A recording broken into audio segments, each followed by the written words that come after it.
everyone, Ray here. Welcome to Metal Minutia. This is part 2 of the 1986 discussion. We pick up the conversation with Fate's Warning. Fate's Warning, Awaken the Guardian. I had that on here. 86% on 17 reviews. Yeah, all right. Yeah, that's good. Mm. I love this album, and it's. I think it was it was one of the first Fate's Warning albums I heard. This one has that. If you read those reviews, I guarantee you that most of them will try to express how magical this album is, and I absolutely mean that. It's one of those albums that people try to explain why it is great and just end up not making sense because it's a hard sell. Like it's the song structures are all over the place. The lyrics are so rapid fire that you can't latch onto anything. His vocal melodies are, for lack of a better word, like insane, you know. So it's a hard sell, but there's something that you get immersed in the atmosphere of this album, and you're in another place. Like it's the atmosphere is just remarkable. It's a magical album, and if you're a Fate's Warning fan, this is your first or your second favorite. Like there's no Fate's Warning fan that's like they might pick another one, but then this will be like Awaken the Guardian. It's one of the classics. It's one of the classics, absolutely. And like a lot of other bands, they took huge leaps. This is their third album. And comparing it to the first one, which is raw as hell, this is very, very accomplished.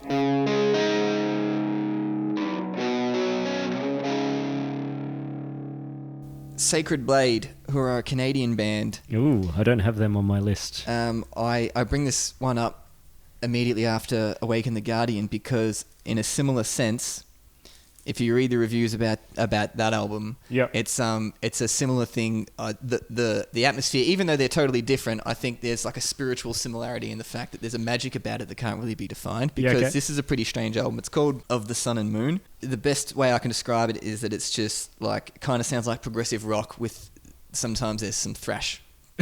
Sometimes there's some thrashish in the middle. It's 1986, so you can just do that. You can just do that because it's 1986. And the singer's got this kind of, the singer who's the guitar player and the architect of the band, he's got this kind of lazy, insouciant vocal delivery that's really quite charming. He doesn't have much of a range, but he'll scream every now and then. It's totally emotional. Like it's really, really awesome. And a lot like Awaken the Guardian, there's just some kind of intangible magic about it. And it's the only album they ever did. There were lineup troubles, and he couldn't keep a stable lineup for the second album. He ended up forming a new band in the mid-90s and then just re-recording this album. It's just never a good idea. Yeah. And do something else. Just do something else, yeah. And obviously didn't, I need not say he didn't recapture the magic of it. I really do. I feel for him because I think he was one of those personalities. He's actually passed away now. Rest in peace. Jeff Ulmer, his name was. He's one of those characters that, like, the people who musicians, artists in particular, that like, I've got to get this perfect. Yeah, okay, yeah. And so that was obviously his mindset. It was like, there's things I can fix about that album. If I record it again, I'll get it all right. Yeah. And it's not a positive headspace on any level and any approach. If you just try and recreate things to get them perfect, and I feel for him because he obviously didn't do it. He didn't. But anyways, let's not dwell on that. Let's celebrate the awesomeness of the Sun and Moon. It's a killer album, man. Is Kick-Axe Rock the World on your list? It is not. That's a shit album. Okay. It had no reviews. I only included it because of the Transformers. Yeah, the first Kick-Axe album is I think is 84, called Vices, and that's really cool. It's like the dumb and fun variety, and it's totally awesome. It's an excellent time. But then they had another album after that called Welcome to the Club, and that's pretty, and then it's sort of that. I think probably 87, 88, it happens a lot more, but just that the overproduced songwriting aspect, or like the the increasingly glam pop type, like Warrant or something like that, influencing bands trying to be successful, I suppose. Yeah. So Rock the World. Another band that had a very similar album name, Rock the Nations. Yep. By Saxon. Yeah, right. I haven't listened to this album. Neither have I. It's got 51% on 5 reviews. Yeah, okay. Ooh, so I think I'll leave it be. Not promising. Yeah. Not that, I don't I sort of take these as gospel, but yeah. It's a fun litmus test. It's a fun little One a very similar theme for album names. Yeah. Fight for the Rock. Sabotage. yeah. Sabotage. What's your thoughts on that album? I love that album because it's anything made by Sabotage in the 80s is just awesome by default. And I think there's a couple cover songs on Fight for the Rock, and I know it's not widely loved. It was a misstep for the fans at the time because because of cover versions, and the story as old as time itself is the money got involved, and the studio telling them let's get it a bit more glossy. Dokken's really huge right now. Sing some songs about love. And less songs about wizards. You guys got any love songs? The wizards thing is it's a bit. It's played out. Uriah Heep aren't doing it anymore. Yeah. Uriah Heep would never stop, I'm sure. Yeah.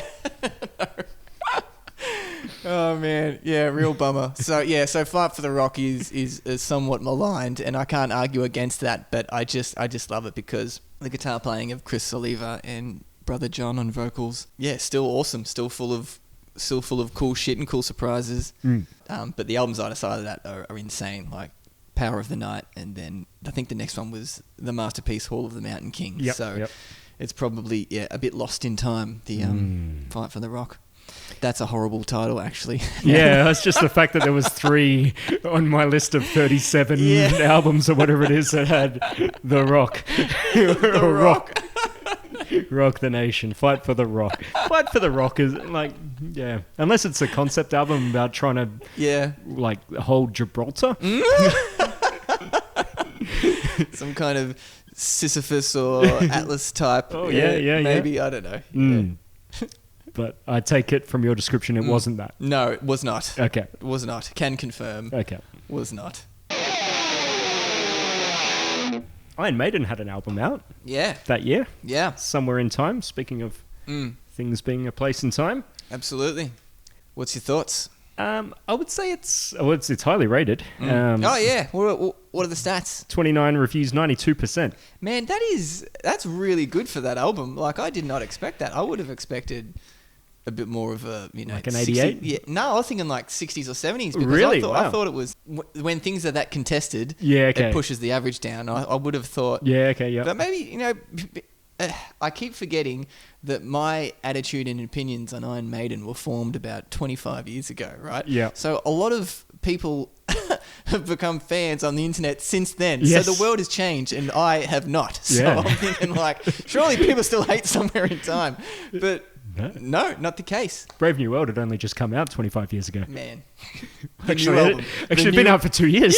Yeah. I think there's, like, if that they've got that, everyone talks about the golden run of Number of the Beast through to Seventh Son. And I'd say it's probably my least favourite of that group. Yep. Certainly Power Slave and Power Slave and Peace of Mind, actually, probably. Yeah. Just huge. But there's charm to this album. Yeah. Like the fact that they have a song called The Loneliness of the Long Distance Runner. Yeah. Is both outrageous and charming. Yeah. Alexander the Great, Deja Vu. Yeah.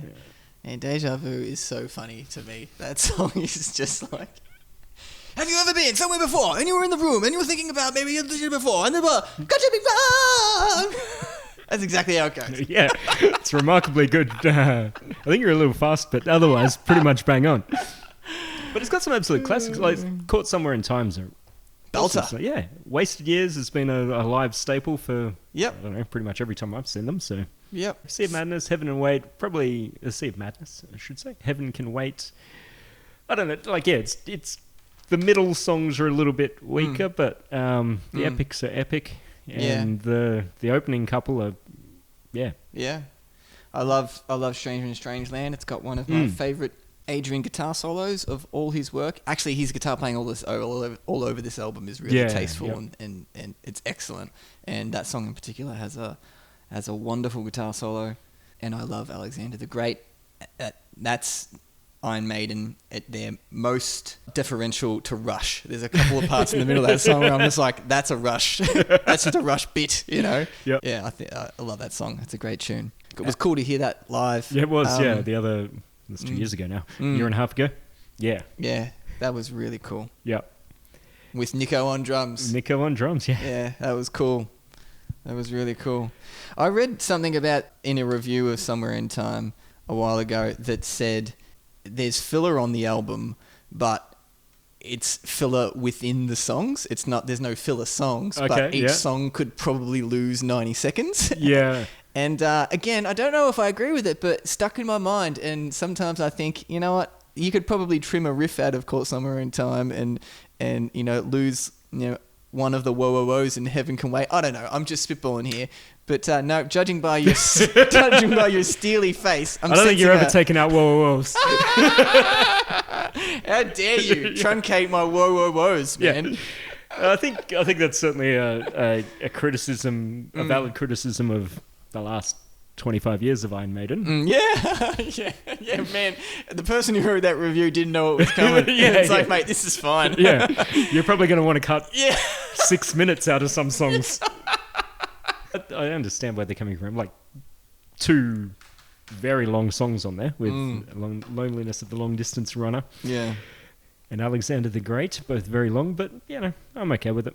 Yeah, for sure, man. Yeah. And sonically a bit different from the other. Like they're particularly in the 80s. They're a band that weren't afraid to try new things in increments. Yeah, that's a good way to put it. They were testing the waters quite subtly between each album. This is probably... That's the biggest jump. Isn't it? Yeah, it is. Because if the most recent one before that was Power Slave. Yeah. So like comparing the dry production of that, which is powerful, it's raw, it's still polished, it's Martin Birch, it sounds incredible, but compared to this, it's quite dry. Yeah. And then you've got, the first thing that happens is that big synth. Yep.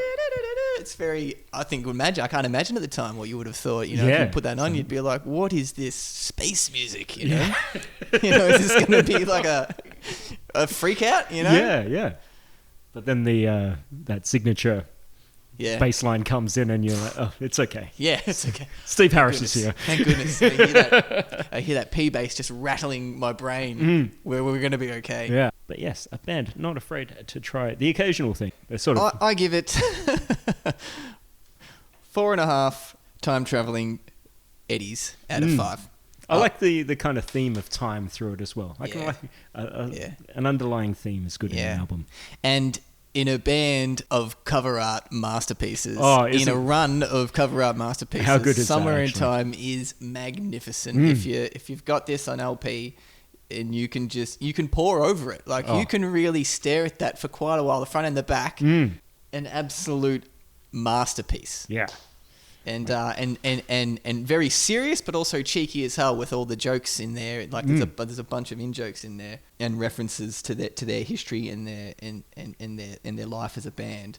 Awesome cover art. Yeah. I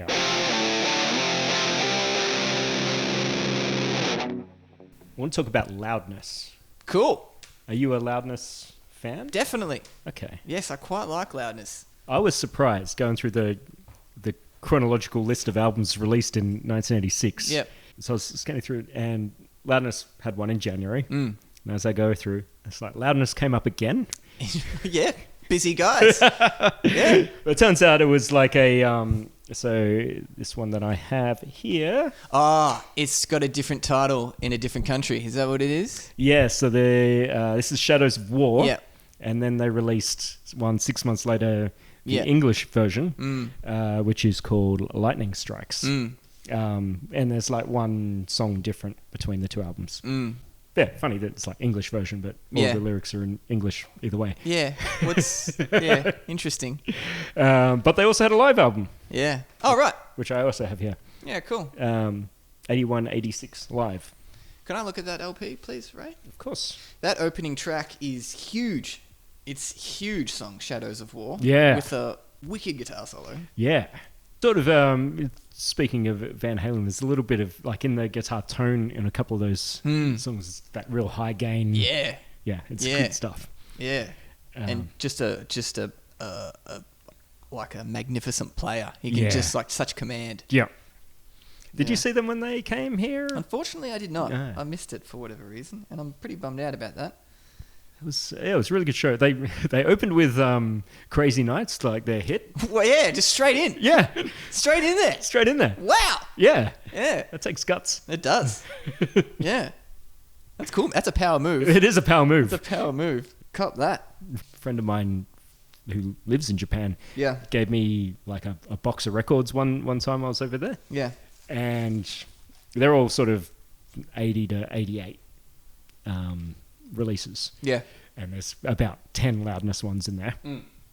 and then there's all these other bands, and like I'd say 90% of them are produced by a Yeah. member of Loudness Yeah, or yeah, yeah, yeah, has yeah. a member of Loudness on them. Yeah. But yeah, just like prolific and excellent Yeah. musicians and awesome stuff. Yeah. Yeah. Speaking about Somewhere in Time and the masterpiece of that cover art, this is not a good No, cover. less so. It's less so.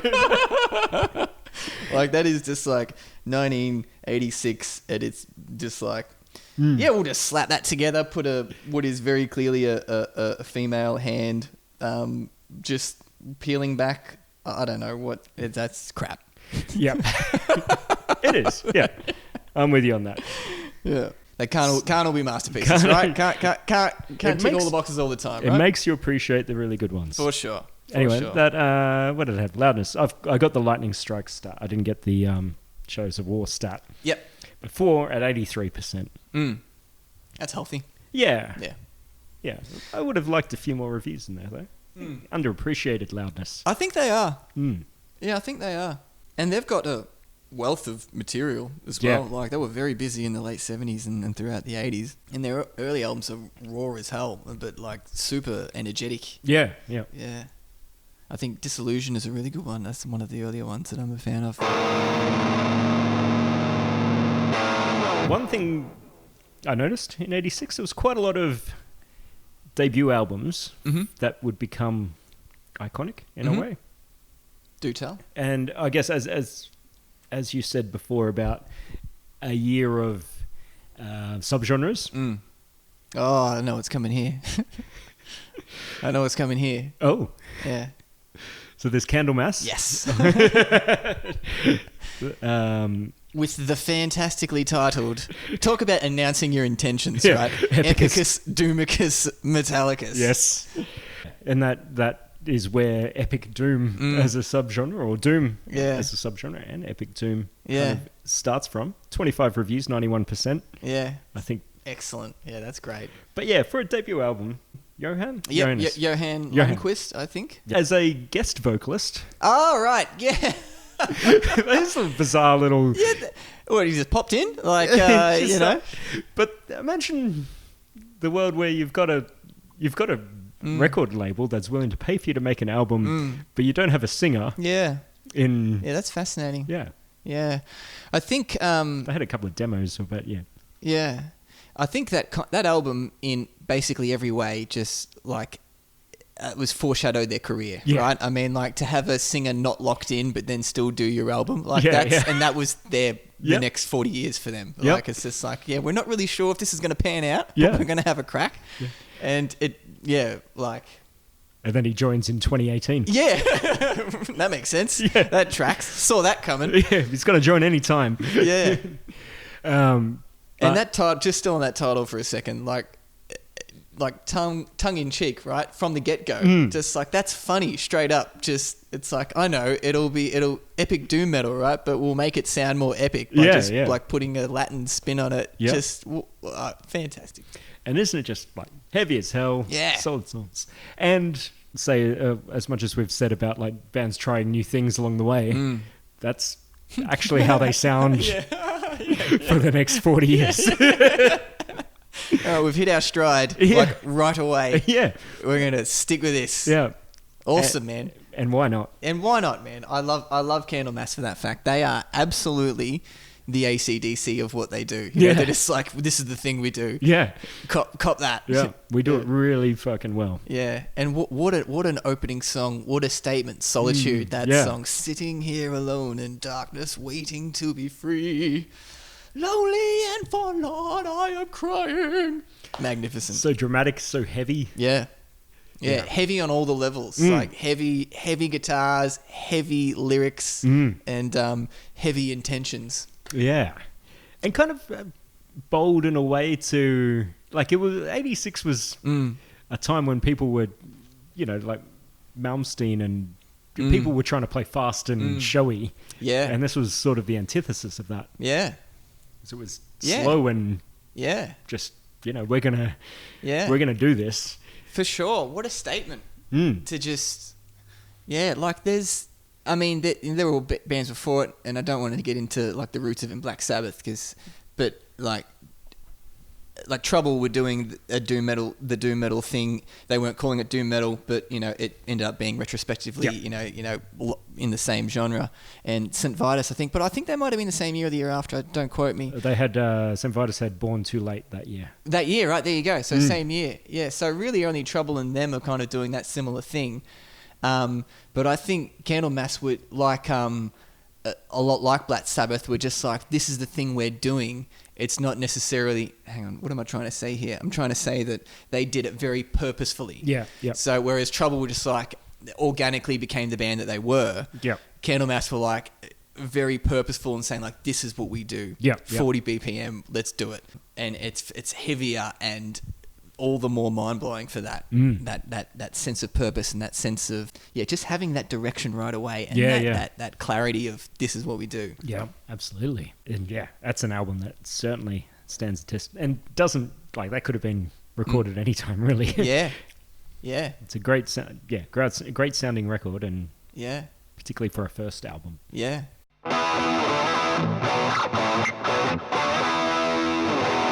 Sepultura also had Morbid Visions. Ah, cool. To be on the other end of the spectrum of almost everything. Speaking opposite of almost everything we're talking about right now. Morbid Visions, is that? Yeah. So is that the full length or an EP? That's their debut full length. Yeah, cool. Yeah, I mean, we probably don't need to talk. It's not really our wheelhouse, I imagine. No, I do love some 90s Sepultura. I love Arise and I love Beneath the Remains, but yeah, that early stuff is super raw and a bit beyond my capacity for low produced riffs per minute. Yeah, it's a very high quota of riffs per minute. Heaps of riffs. But yeah, just sort of interesting that those two came out at the same time, and other sides of the planet and other sides of the heavy metal spectrum. Totally, and that's what we're talking about here, right? I mean, we're talking about 1986 and just being the wildness and the like anything goes now. We can there's untapped potential for directions we can do.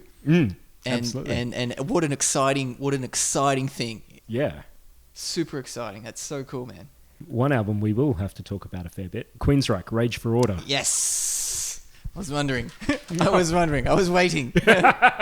Poised. Yes. Rage for Order. Man. Only 81%, which I think is shocking on 12 reviews. Yeah. I think that's... Come on, guys. Yeah. Should be... Come on, guys. That I'd say probably... I don't know if it's my favourite Queensryche album, but it's... It's up there. Yeah. It's just unreal. Yeah. It's truly an unreal album. And like... in a band of, they are a progressive band. They change from release to release, and you didn't know what you were going to get, you learnt pretty quickly that you didn't know what you're going to get with each succeeding Queensryche release. And this is, I think, probably the outlier. I think there's a kind of progression between The Warning to Mindcrime to Empire. That kind of seems linear in a sense to me, but I think Rage is probably the most bizarre of them. Right, not bizarre, maybe that's a bit too flamboyant a term, but it's probably it takes the most risks. Yeah, okay. I think. Just a thought. What are you thinking? What, wrong. What risks are you kind of like? There's the cover in there in the middle, which is a bit. That's one of the things I'm talking about. Like that, for that's them being like, well, we can do this. We can have like a dance number in the middle of this, a very clearly pop dance song in the middle. Yeah, and just do that with total confidence. And it's like, well, that's what we're doing this time. Yeah. So that's a statement. That's huge. And then a lot of the songs are very like, I Dream in Infrared is just a staggering ballad. Yeah. So powerful. But that would not be out of place on some, some not just pop metal but pop artists. Like a pop artist could have done that song, and been taken very seriously for it. Yeah, So okay. It's a very 1986 lyric. it sure is. Yeah. Whatever happened to infrared? It's like, we don't do infrared anymore. It's so funny. We've got the visible spectrum. We don't need. It's like infrared went out with floppy disks. It's like, no, we don't do that anymore. Jeff Tate on that album he's always very good. But Yeah. his Yeah. it's pretty extreme vocals. Yeah. Like he doesn't hold back. No, he does not hold back. His vocals are unchained. Like his delivery is so passionate. Yeah, screaming in digital. No, that at the end of that. Yeah, sounds like he's having a breakdown. Yeah. Again, a very 86 term. Yeah. Screaming in digital. Yeah, totally. Totally, man. Surgical Strike and New Regal, like they have moments of just, like that super processed 80s synth thing happening, and they weren't stressed about just jamming that in there. And the production is stunning. Yeah. It sounds 3D. Yeah. Yes. 3D. What happened to- But 3D's back though. Yeah, So that's funny. It was back like 15 years ago. I don't know Yeah. if it's sticking around. You mark my words. You heard it here on Metal Minutia first. Infrared is going to make a comeback. It's going to be your Instagram feed is going to be in infrared. Yeah. In summer 2027. Look out. Yeah, look out. Is going to get close to you. That's the cover. Yeah. Yeah, but the Killing Words again, stunning ballad. London, beautiful song. I will remember. Amazing. It's pretty much half ballads if you think about it. It is. And I mean, when you've got, it's just Jeff Tate showing how good a singer he is. Yeah. Like, yeah. 'cause- Check this out. Yeah, but not many people. Like, there's plenty of people that can sing ballads really well, but to do a lot of them on one album without it getting boring. Yeah, that's tough. That is tough because in the same year or around this time, we're starting to see like bands be drowned in ballads. Yes. Like Scorpions in particular are like the best example of that, because they would have like one, maybe two ballads per album up until 86, and then it started like becoming, they started to lean on them. Yeah, and it's just like, yeah. another ballad, come on man, kick it up a notch, The The Desmond Child effect came in. Yes, it's a good way of putting it. Yeah, so the dangerous thing to commit to, but Yeah, the confidence in it, yeah. I mean, they're pretty. They're not just straight ballads, I suppose, and it's Yeah. not like every And- rose has its thorn or something. Exactly. Yeah. Because that's what we're going towards. That's what's going to be happening at the end of Yeah. in a few short years. Yes. Albums are drowned in that kind of stuff.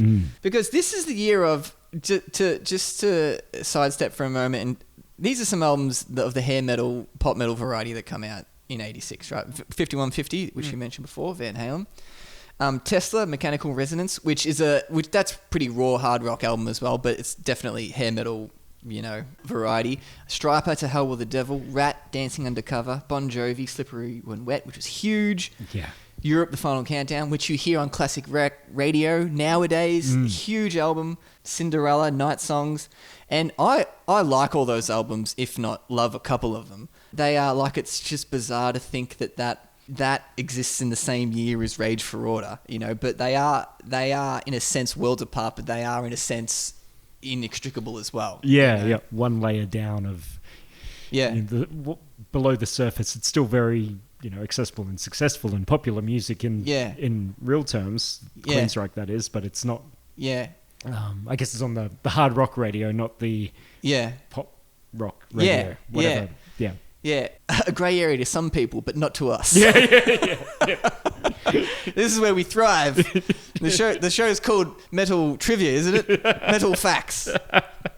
Yeah, but I'm happy to rattle off that list because I do love those albums, and I indulge in all the ridiculously of 80s heavy metal, and there's some great stuff in there, but strange times. Yeah. Piledriver had an album. Since this is also the Piledriver podcast, since It is, yes.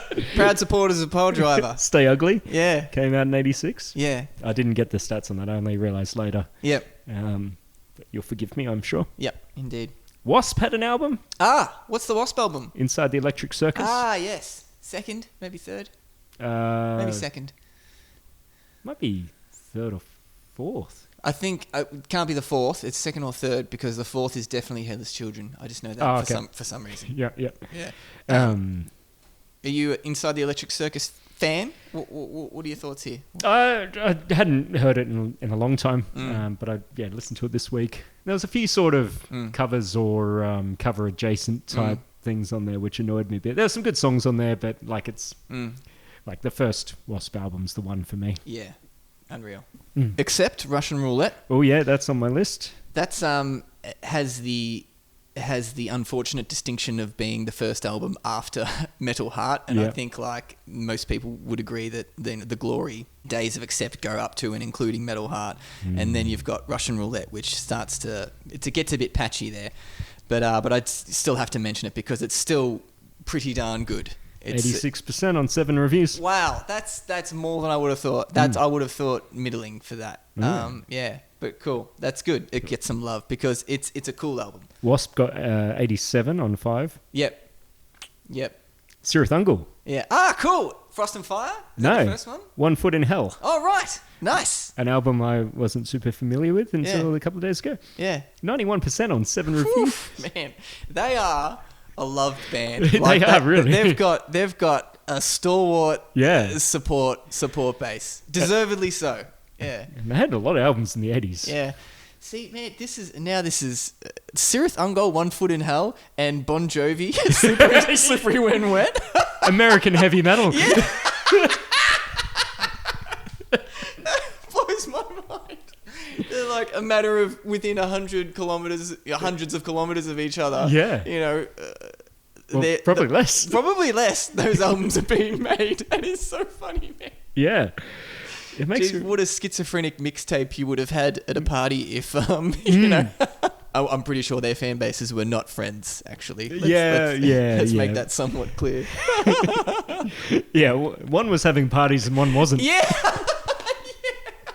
I mean this with all due respect, of course. Of course. We say nothing without the due respect. Laughing at ourselves really more than anything. We really are. I mean, we're recording our conversations and putting them on the internet. Yeah. This is not... The joke's on us. Yeah. We know what's going on. Omen had The Curse. Cool. Yeah. Omen are one of those bands that are just like heavy metal. Yeah. There's no subgenre. They just through and through. Yeah. Straight up. Gravedigger had one of their 40 albums. Yeah. War Games, which is one I'm not familiar with, but Onslaught, The Force. Yes. That would be one of your albums. It's not actually. No. Yeah. Okay. Yeah. You are surprised to find, I can tell. Yeah. I'm actually not a huge fan. I've tried to listen to that album over the years, and each time I visit it, I'm just not drawn in. Funny thing that. Yeah, right. Yeah. Is it... you are an Onslaught fan, though, no?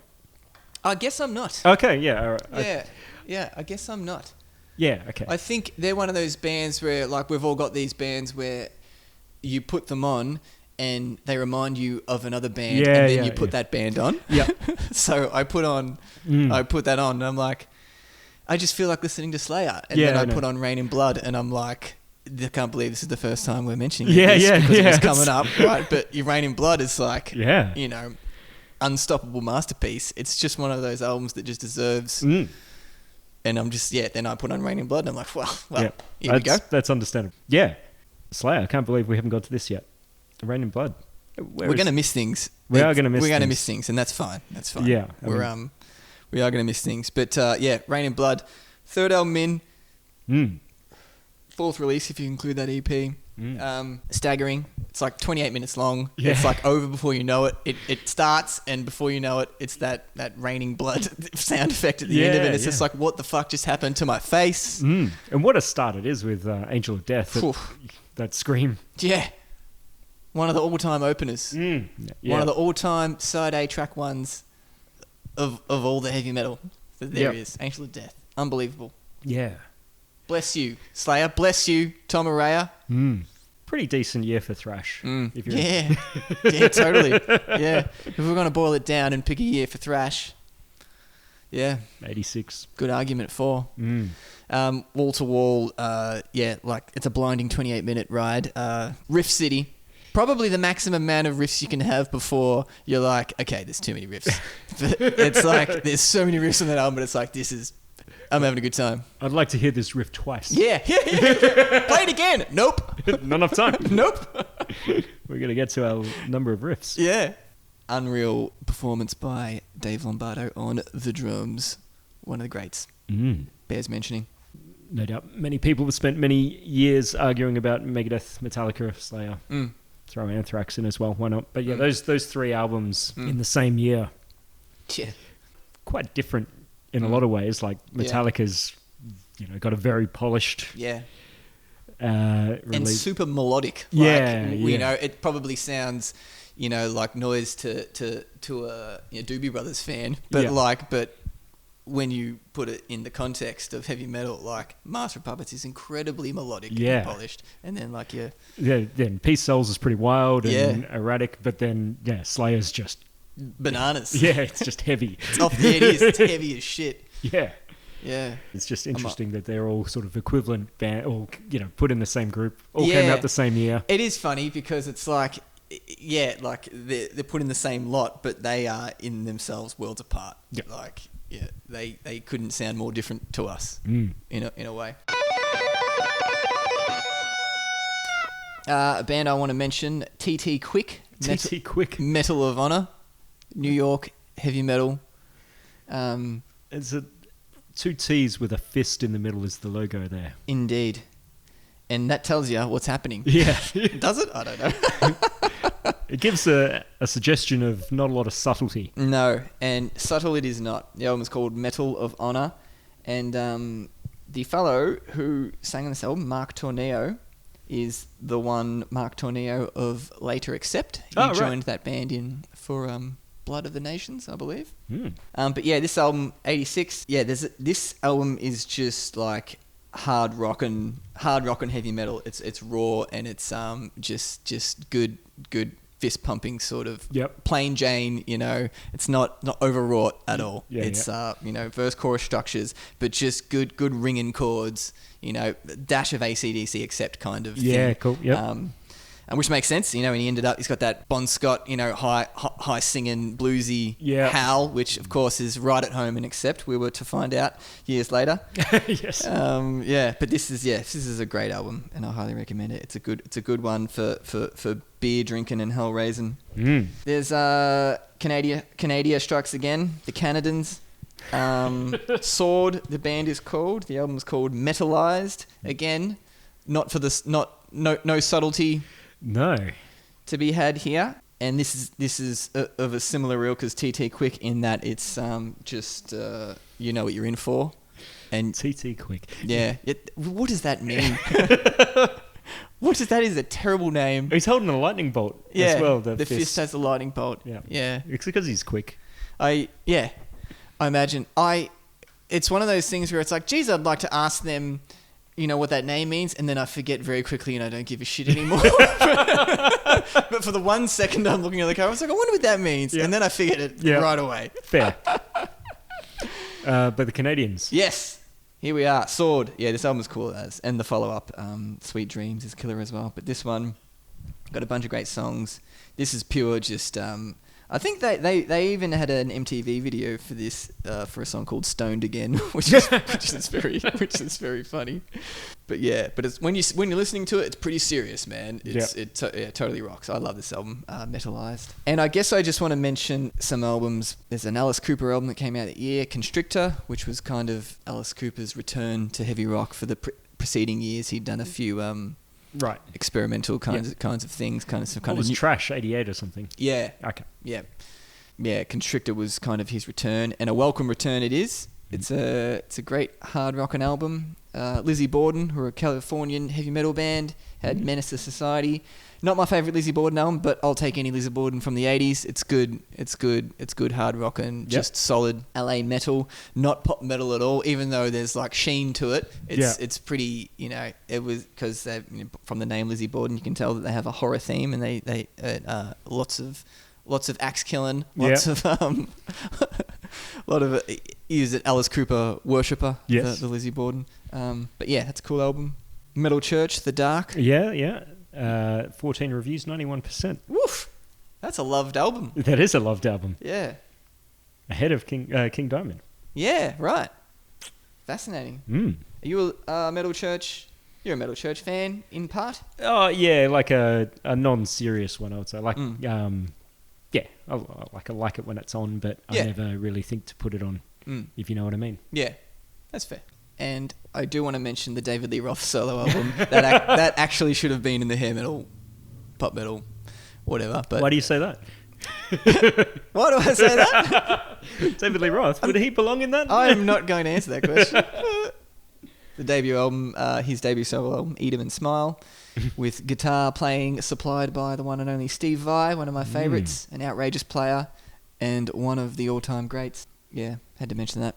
Did Whitesnake have an album that year? Oh, they had it in 1987. Okay, yep.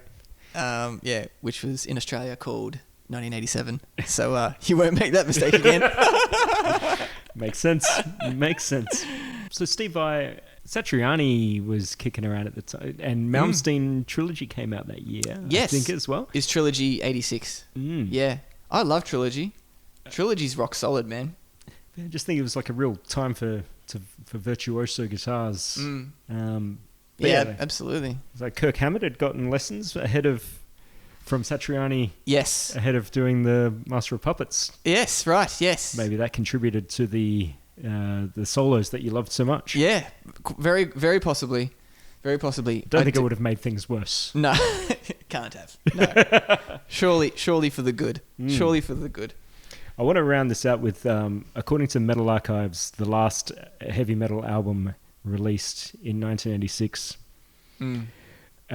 which doesn't have any reviews. It was the only album by this band. Massive Appendage is the name of the band. Come on. Are you serious? Yep. And the album's called The Severed Erection. And their band logo, I'm not making this up. Okay. You can look it up on Metal Archives. I'm not going to, but... You could. Their logo is like... It's like a penis as if it was an eagle. Like flying through the air with wings attached. Eagle Penis is a way better band name. Yep. Maybe they rebranded later on. But I was like scanning through. That was the last one on the list. I'm like, Wow. No reviews. no reviews, and their only album. Yeah. They weren't to last for some reason. But Surely, I wonder what the vetting process is at Metal Archives. Surely that's fabricated. Surely that's a ghost album. Someone's got to have a physical copy of it somewhere to prove that it exists. Yeah. I think Discogs have that vetting process somewhat down pat. But I wonder, you know. Metal Just a Archives thought. are pretty, they're cutthroat, so... Yeah, they run a tight ship. We know that about, Motley Crue not making the... Yeah. I was actually chatting with a friend during the week about a band we won't mention, but we were laughing at the fact that they weren't listed, and that's like one of the greatest insults to a metal band is to not be accepted. Yeah. Some bands might take that as a badge of honor and be like, "Yeah, we're too wild for Metal Archives. We can't be." Yeah. Those people would be losers. Yeah. Posers, the lot of them. Yeah. Anyway, let's. This is who knew there was so many albums released 40 years ago. Yeah. So cool, man. But yeah, it's so cool. It was fun to go through them and listen to the variety and the. Yeah. But yeah, if you've made it this far, well done. Yeah. Yes, thank you all. Thanks for listening. What I was saying before about, I think it was in reference to Master of Puppets, I'm just looking at this stack of albums and you saying how fun it was to go through. Like, I am somewhat breathless when I look at that, because it's just, each one tells a little story that's a part of my life that you get to know an album. And what a joy for us to be able to do that and then revisit it in such a way. It's really cool to kind of pull that into focus. It's Yeah. a really cool thing because it's staggering, you know. It's staggering when you put these works side by side Yeah. and think about what was happening culturally Mm. in the world of heavy metal. It's really stunning. Yeah, and we've crossed continents, and we're many countries that we've looked at. So it's, you know, I mean, you got Sepultura making albums in Brazil, and Amazing. And how hard they worked to get that done and to break out. Like, amazing. Yeah. Inspiring. And of course, Massive Appendage, which are yeah. Unfortunately, they Eagle Penis. as they later became known. 2 words I did not think I would say today in succession. Twice as well. 2 times. 2 times. Anyway, thanks for listening, and we will be back at some point soon. Have a good one. That's a